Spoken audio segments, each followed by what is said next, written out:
hatua ya sala ya kutubu. Sala ya kutubu ni kutamka maneno. Ukifuata maneno haya ninayokuelekeza, ili nitasema na wewe unarudia. Sala ya kumwambia Bwana nisamehe.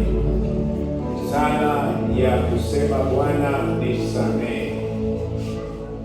Basi naomba twende pamoja maneno haya. Sema, e Bwana Yesu, e Bwana Yesu, niko mbele zako. Nimetambua kuwa mimi ni muovu. Naomba unisamehe makosa niliyokosea, maamuzi ya moyo wangu,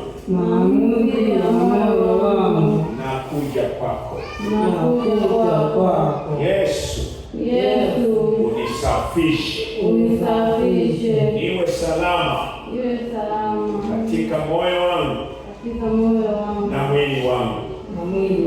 Yesu, uwe pamoja nami kwa jina la Yesu, amen. Bwana wetu Yesu uhimidiwe kwa neema kuu ya wokovu, maana wewe ukasema aziungamaye dhambi zake na kuziacha, wewe unampa rehema. Mbingu zinafunguka kwa ajili yake, rehema